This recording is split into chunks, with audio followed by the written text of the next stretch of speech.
अस्सलामुअलैकुम व्यूअर्स, जायदाद.com.pk से सैयद वकास और व्यूअर्स आज हमारे साथ मौजूद हैं आर्किटेक्ट उसामा नवाज। ये एक बहुत यंग आर्किटेक्ट हैं और आज जो हमारा इंटरव्यू है, आप इससे पहले मेरा नीचे कैप्शन पढ़ चुके हैं कि डीएचए में प्लॉट लेने के बाद और कंस्ट्रक्शन शुरू करने से पहले जो एक प्री कंस्ट्रक्शन पीरियड है उसमें क्या क्या डॉक्यूमेंट्स रिक्वायर्ड होते हैं अगर बंदा ओवरसीज हो और अगर बंदा पाकिस्तान में हो तब भी। तो आज हम ये आर्किटेक्ट से पूछेंगे क्योंकि जब भी प्लॉट ले लिया जाता है और घर बनाने का किसी फैमिली का इरादा होता है तो सबसे पहले आर्किटेक्ट से रब्ता करते हैं कि जी आप हमारा नक्शा बना दें, और नक्शा सबमिट होने का एक प्रोसेस है, नक्शा पास होने का डीएचए में एक प्रोसेस है। उस सारे प्रोसेस से कैसे गुजरते हैं, डॉक्यूमेंटेशन से कैसे गुजरते हैं, आज हम आपको ये गाइड करेंगे। आज हमारी वीडियो किसी इन्वेस्टमेंट पर्पज से नहीं है कि प्लॉट ऊपर जाएगा नीचे जाएगा। आज हमारी वीडियो जो है ये इस पर्पज की है कि प्लॉट लेने के बाद कंस्ट्रक्शन की पहली ईंट लगाने से पहले जो प्री कंस्ट्रक्शन पीरियड है उसमें आर्किटेक्ट आपके साथ क्या क्या रोल प्ले करता है। अस्सलाम वालेकुम सर, कैसे हैं?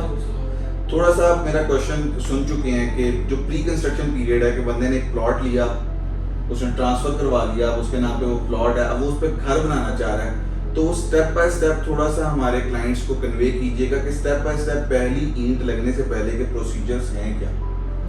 उसका सर प्रोसीजर ये है कि सबसे पहले आप साइट प्लान अप्लाई करें। उसके बाद आप जितने भी आपको डॉक्यूमेंट्स हैं वो सारे आप आर्किटेक्ट को दें। साइट प्लान कौन से सारे डॉक्यूमेंट्स? साइट प्लान हो गया, उसके बाद ट्रांसफर लेटर हो गया, की कॉपीज होगी। ओके। उसके बाद आप उसको गो अहेड देंगे, डिज़ाइन आप करें, डिज़ाइन करके उसके बाद आप जितना भी डिज़ाइन आपका बनता है उसमें आपकी स्ट्रक्चर ड्राइंग्स होती हैं। ठीक है, थोड़ा सा एलैबोरेट कीजिएगा इस स्ट्रक्चर ड्राइंग्स में क्या किस चीज का स्ट्रक्चर आ जाता है? स्ट्रक्चर ड्राइंग में आपका स्टील टोटल जितने घर का स्टील होता है वो डिज़ाइन होता है।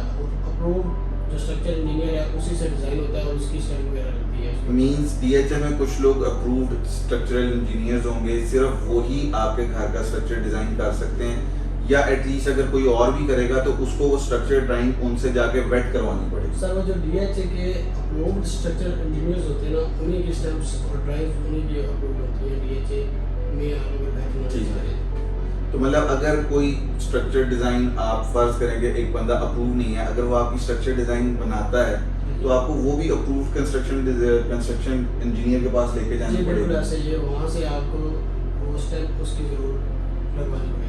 और ये कैसे पता चल सकता है कि कौन कौन से जो स्ट्रक्चरल इंजीनियर्स हैं या स्ट्रक्चर डिजाइन के लोग हैं वो कौन कौन से हैं डीएचए के पैनल? सर वो डीएचए की ब्रांच है बिल्डिंग कंट्रोल, वहाँ पे जाएं और वहाँ पे इंफॉर्मेशन आपको सारी मिल जाएगी। मींस ट्रांसफर के बाद ये सारा का सारा प्रोसीजर जो है ये डीएचए की बिल्डिंग कंट्रोल डिपार्टमेंट से सारे के सारा आगे चलेगा? ठीक है। स्ट्रक्चर डिजाइन में एक तो आपने बता दिया कि ये तो एक स्टील वर्क की डिजाइन हो गई कि छतों में किस ग्रेड का सरिया डलेगा, क्या होगा, उसके अलावा स्ट्रक्चर डिजाइन में क्या क्या होगा? उसके सारा आपकी सबमिशन ड्राइव होती है जिसमें आपका लेआउट प्लान होता है सारा, उसमें आपकी घर की जितने भी बेडरूम्स हैं, टीवी रूम्स हैं, ड्राइंग डाइनिंग है, उसमें आपकी सारी डायमेंशन वगैरह जो है वो मेंशन होती है। पर डीएचए के बायलॉज के बारे में अगर हम जिक्र करें तो 5 मरला, क्योंकि सबसे छोटा टिकट साइज डीएचए में 5 मरला है, 5 मरले में कितना बेसमेंट अलाउड है? पहली तो बात मुझे इतना है कि 5 मरला। जी सर, 5 मरला में बेसमेंट अलाउड है, लेकिन वो आपको जो डेड वॉल है उससे 5 फीट छोड़ के आपको डेड वॉल क्या है? डेड वॉल ये है कि जिस तरफ आपका दूसरी तरफ घर बन रहा है। अच्छा। क्योंकि इसकी 3 साइड जो होती हैं वो ओपन होती हैं, बैक साइड राइट होगी, लेफ्ट होगी, ठीक है, एक साइड वो होती है और एक फ्रंट वाली साइड, और एक होगी dead wall. Dead wall means जिसके साथ घर बन रहा है उसकी तरफ आपकी वेंटिलेशन नहीं हो सकती, उसको डेड वॉल कहते हैं। ठीक है, तो उसकी तरफ से कितना छोड़ के आपने डिगिंग करनी है? सर 3 फुट बैक है, ठीक है, राइट या लेफ्ट 3 फुट वो है, और फ्रंट आपने 5 फुट 6 इंच जो है ना वो छोड़ना होता है। ठीक है। अच्छा, आपकी स्ट्रक्चर डिजाइन बन गया, आपका लेआउट प्लान बन गया, तो जब आप डीएचए में चीज सबमिट करेंगे तो उसका क्या आगे कैसे प्रोसीजर चलेगा? सर डीएचए में सबमिट करवाने का ये प्रोसीजर है। सबसे पहले मैं एक चीज़ मिस कर गया था जो कि हमारी सॉइल बोर्ड है, वो सबसे पहले जैसे ही आपने साइट प्लान आपको डीएचए से मिलना है तो आपने सॉइल बोर्ड जो है ना वो जमा करवानी है। आपने उसको तकरीबन यूएटी से भी हो जाती है, डीएचए के नाम पे आप पे ऑर्डर बनवा दें तो उसके कुछ चार्जेस होते हैं, वो चार्जेस आप डीएचए खुद ही करवा देता है सॉइल टेस्ट? डीएचए खुद नहीं कराता, वो आपको एक पेज देगा, डॉक्यूमेंट देगा, वो आपने आगे जमा करवाना है। इसकी ब्रांच है, कुछ यूएटी में भी है, बाहर भी है, आप जहाँ से मिलते हो पीछे उनके पेज के ऊपर लिखा होता है, तो आपने वहाँ से जाकर सॉइल बोर्ड जो है करवा लेंगे। उसके बाद आपका स्ट्रक्चर डिज़ाइन होगा, उसके बाद एमईपी ड्राइंग्स है, वो भी इंजीनियर्स होते हैं जो कि mechanical engineers, electrical engineer, public health वाले इंजीनियर जो होते हैं उन्होंने अप्रूव करके उसको स्टैंप लगानी है। उसके बाद फिर सबमिशन बनेगी, सबमिशन बन के टोटली ड्राइंग जो है वो आपने जमा करवा देंगे बिल्डिंग कंट्रोल में। बिल्डिंग कंट्रोल में। बिल्डिंग कंट्रोल में जब आपकी ड्राइंग सबमिट हो जाएगी मैकेनिकल इंजीनियरिंग पब्लिक वगैरह की और आयरन की जो सारी की सारी सबमिट हो जाएगी, उसके बाद उसमें कितने चांसेस होते हैं कि वो दोबारा एक दफ़ा आपको रिपीट करना पड़े ये प्रोसीजर? नहीं सर, कम ही चांसेस होते हैं, फौरन ही ड्राइंग जो है ना वो निकल जाती है। कितने दिनों में ये सब? सर एक एग्जैक्टली का पीरियड हो रही है क्या आपका नॉर्मल जो आप रूटीन वाइज चलना चाहिए। रूटीन वाइज में कितने दिन लगते हैं? रूटीन वाइज सर तकरीबन 15 दिन लग जाते हैं। ठीक है, अगर आप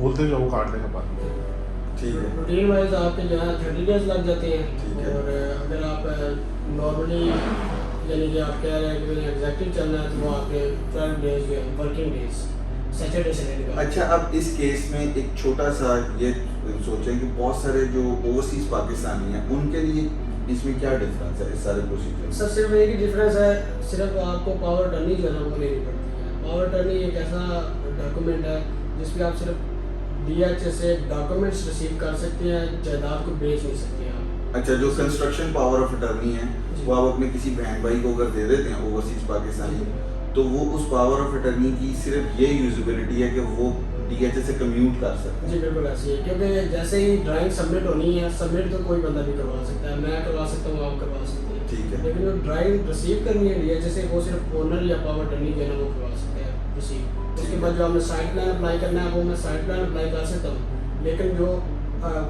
डिमार्केशन लेटर जो है वो मैं अप्लाई कर दूंगा।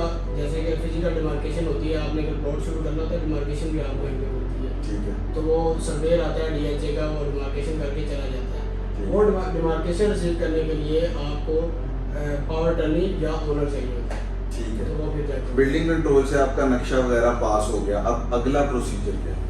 सर अगला प्रोसीजर ये है कि आप कॉन्ट्रैक्टर को हायर करें, जो भी कॉन्ट्रैक्टर है उसको हायर करें और उसके बाद आप अपनी जो है कंस्ट्रक्शन शुरू करवा दें। कंस्ट्रक्शन शुरू करने से पहले आपकी डिमार्केशन वगैरह होगी? जी जी ये बिल्कुल। डिमार्केशन बिल्डिंग कंट्रोल से एक नक्शा पास होने के बाद होती है या पहले होती है? सर नक्शा पास होने के बाद होती है। नक्शा पास होने से बाद होती है। डिमार्केशन के बाद उसके बाद आपकी कंस्ट्रक्शन शुरू होने में कोई कोई मसला नहीं, कोई मसला नहीं है। आप आराम से कंस्ट्रक्शन करें। उसके बाद ये है कि आपने जो एरियाज़ वगैरह हैं उनका ख्याल रखना होता है, जो DHA के बाइलाज हैं उनको अगर आप क्रॉस करेंगे तो DHA उसकी प्लेटिंग वगैरह आप वो करेंगे। क्या चीज़ है? सर वो ये है कि एरिया आप ग्राउंड फ्लोर का जो है वो 75% कर सकते हैं।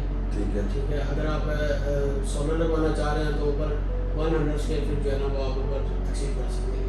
ठीक है। सो व्यूअर्स, ये थी एक प्री कंस्ट्रक्शन पीरियड की एक छोटा सा ब्रीफिंग।